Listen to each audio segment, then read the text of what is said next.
Bu yilgi haj safaridan nihoyatda hayajonda biza, nihoyatda ta'sirlanib biza. Sababi Alloh bizani chaqirdi. Lekin muhtaram yurtboshimiz bizani prezident hodisa sifatida yubordilar. Bu bizaga baholab bo'lmaydigan tuhfa bo'ldi.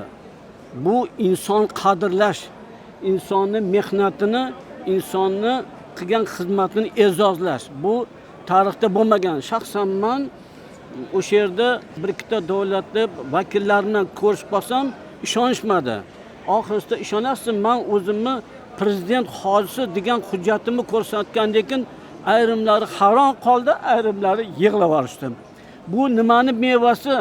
Bu vatanda borayotgan birinchi tinchlikning mevasi. Ikkinchisi bo'layotgan islohotlar. Ana endi shundan bo'lgandan keyin nima qilishimiz kerak? Biz oqlashimiz kerak. Qanaqa qilib oqlaymiz? Axloq bilan, tarbiya bilan, ma'naviyat bilan, ruhiyat bilan oqlashimiz kerak. Biza borib kelganlar o'zimizni axloqimiz, ibratimiz, namunalarimizni shuni ijro qilishimiz kerak. Men bu hurmatni, bu e'tibor hech qachon unutmayman. Endi nima istardim? Balkim 38 milliondan oshgan vatanga Alloh bizga shunaqa yurtboshini berdi. Xalqchil yurtboshini berdi. Vatanparvar yurtboshini berdi. Xalqini ehtiyot qiladigan, xalqini e'zozlaydigan yurtboshini berdi. Qalbimni eng tubidan, eng yurak joylaridan aytamanki, Alloh ularni salomat qilsinlar. Tinimsiz mehnatlari samarasini beryapti. Mana bugun beryapti. O'sha davomli bo'lsin.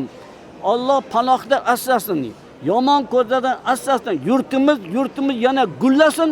O'shang boshqosh bo'lib yursinlar muhtaram yurtboshimiz Shavkat Miromonovich.